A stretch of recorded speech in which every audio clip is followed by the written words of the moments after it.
Rempah-rempah memiliki peran penting dalam sejarah Indonesia, menjadikan negara ini dikenal sebagai kepulauan rempah-rempah.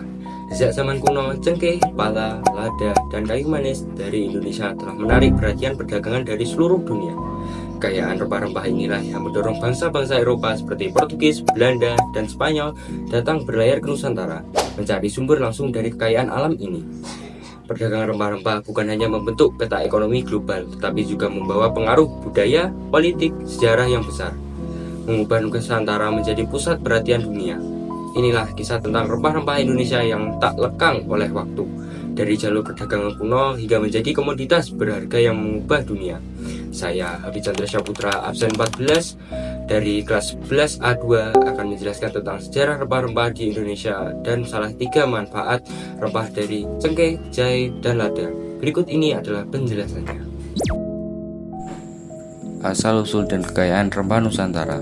Indonesia dikenal sebagai kepulauan rempah-rempah karena kekayaan alamnya yang melimpah dengan berbagai jenis rempah seperti cengkeh, pala, lada, dan kayu manis. Daerah Maluku, khususnya Kepulauan Banda, adalah pusat utama penghasil cengkeh dan pala yang sangat dicari dan bernilai tinggi di pasar internasional. Rempah-rempah ini digunakan tidak hanya sebagai bumbu masakan, tetapi juga untuk pengobatan, parfum, bahkan pengawet mumi di Mesir kuno. Jalur rempah dan perdagangan kuno. Sebelum kedatangan bangsa Eropa, rempah-rempah dari Nusantara diperdagangkan melalui jalur laut yang menghubungkan pelabuhan-pelabuhan di Indonesia seperti Sumatera, Jawa, dan Kalimantan dengan India, Cina, Persia, dan Afrika. Angin muson yang berembus selama 6 bulan ke arah yang sama membantu kapal-kapal pedagang berlayar melintasi Samudra India. Jalur rempah ini menjadikan Indonesia bagian dari jalur sutra maritim, di mana rempah-rempah dikirim hingga ke Laut Mediterania melalui jalur perdagangan di Asia dan Arab. Kedatangan bangsa Eropa. Pada abad ke-16, tingginya permintaan dan harga rempah-rempah menarik bangsa Eropa seperti Portugis, Belanda, dan Spanyol untuk berlayar mencari sumber langsung. Pada tahun 1512, Portugis menjadi bangsa pertama yang tiba di Maluku. Kedatangan mereka diikuti oleh bangsa Eropa lainnya yang kemudian memonopoli perdagangan rempah-rempah dan mendirikan koloni di Nusantara. Monopoli dan kolonialisme. Belanda melalui VOC memonopoli perdagangan rempah-rempah di Indonesia dengan menguasai produksi dan distribusi cengkeh dan pala dari Maluku. Monopoli ini disertai dengan penindasan dan eksploitasi penduduk lokal, mengubah Nusantara menjadi pusat kolonial Eropa selama lebih dari 3 abad. Eksploitasi rempah-rempah oleh bangsa Eropa memicu perjuangan dan penindasan terhadap masyarakat lokal. Pengaruh global dan warisan rempah. Rempah-rempah di Indonesia tidak hanya mengubah peta perdagangan dunia, tetapi juga mendorong eksplorasi global dan interaksi budaya. Kini, meskipun rempah-rempah tidak lagi seberharga masa lalu, Indonesia tetap menjadi salah satu penghasil utama rempah dunia dengan warisan kuliner dan sejarah yang kaya terkait rempah-rempah tersebut.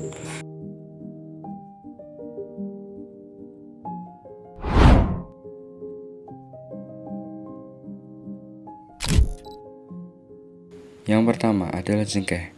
Cengkeh memiliki 4 manfaat, yaitu mengandung antioksidan, meredakan nyeri gigi, membantu pencernaan, mendukung kesehatan pernapasan. Yang kedua adalah jahe. Jahe dapat mengurangi mual, bersifat antiinflamatif, meningkatkan kekebalan tubuh, dan menyehatkan sistem pencernaan. Yang terakhir adalah lada. Lada memiliki manfaat meningkatkan metabolisme, memiliki sifat antibakteri, membantu pencernaan, dan mengurangi peradangan.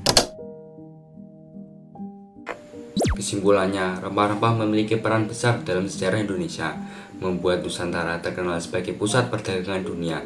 Kekayaan rempah seperti cengkeh, pala, dan lada tidak hanya menarik pedagang dari berbagai negara, tetapi juga memicu kedatangan dan penjajah bangsa Eropa.